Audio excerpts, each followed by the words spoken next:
Hey Mallards, it is Monday. There's this crew sitting around my table. We are playing a one shot of kids on bikes for Brooke. Yeah! Yes. Yeah, kids, get vaccinated. Then you could come and hang out with us too. So we are playing a riveting game of kids on bikes, which I haven't run before and they haven't played before, which means I can make it all up. So far we have the lovely class clown, the mom friend, the popular kid, the loner. And in a surprising turn of events, the jock, which is fun because Vex literally just said the sports ball game.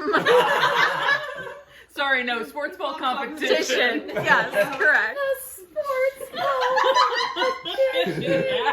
Yep. I'm dying. Yep. Yeah, strange things are afoot at the Circle Q, guys, and it's only gonna get wilder. This science teacher believes in aliens. He probably is just spaced out. They don't really exist. I've never seen one, except when I look in the mirror. They finally said something accurate. Jasper, I don't think it's very nice for you to be talking about Mr. Lightfoot like that. He's an adult. You should respect him.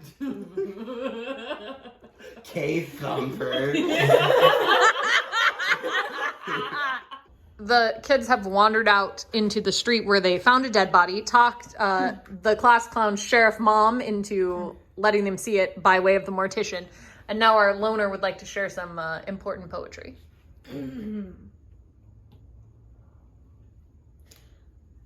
The white-smocked boy started working. The head of his cadaver had caved in, and she could scarcely make out anything in that rubble of skull plates and old leather. A sallow piece of string held it together. In their jars, the snail-nosed babies moon and glow. He hands her the cut-out heart like a cracked heirloom. All right, sure. Lovely. So the kids have seen a dead body, which they snuck out to see, and they found out that the wild man, a strange recluse who lives in the woods, who is therefore out of town and makes him the loner's, epitome of a great guy, has been accused of the murder. And so now they're heading out into the woods to find him, which seems smart. So update, ran into a few more suits, and Jamie managed to just get herself carted off, and Jack managed to get knocked out and carted off, but everyone else saved by the wild man. We found the wild man! I would have been fine without the wild man. I was doing a really great job, and no one pulled a gun. It was fine. I would have gotten the gun. What That's gun? true. The what gun? Great question. Yep.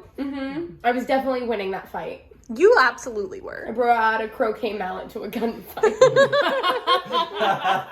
You're a teenager. I don't know what people expect. They've met the wild man. He transformed into essentially like a humanoid wolf hybrid creature, much to the delight of Jazz. Jillian's concerned, and JC naturally has an appropriate poem.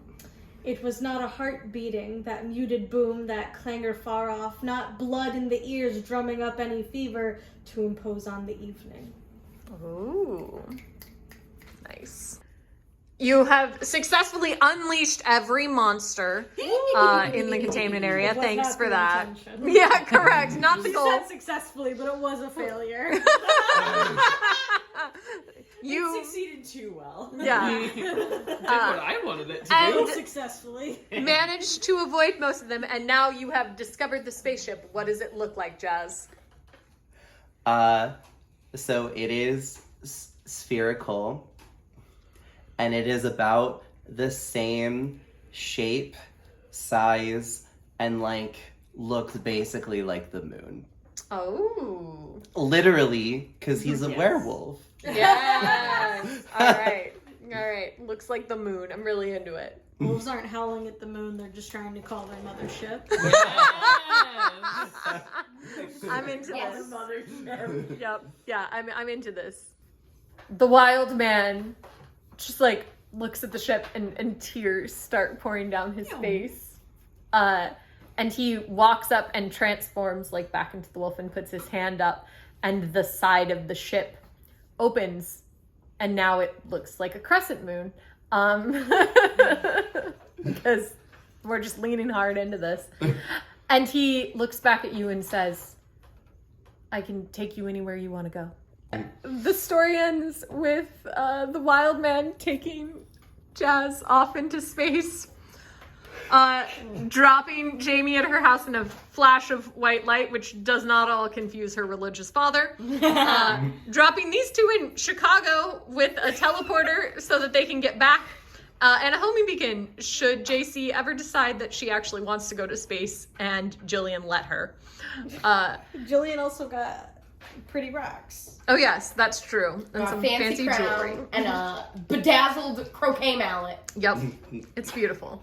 And Jack got dropped at practice with some really fancy weights that will be as heavy as he can possibly lift.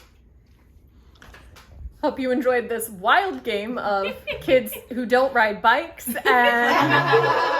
I'll see you tomorrow. Wow. It was like a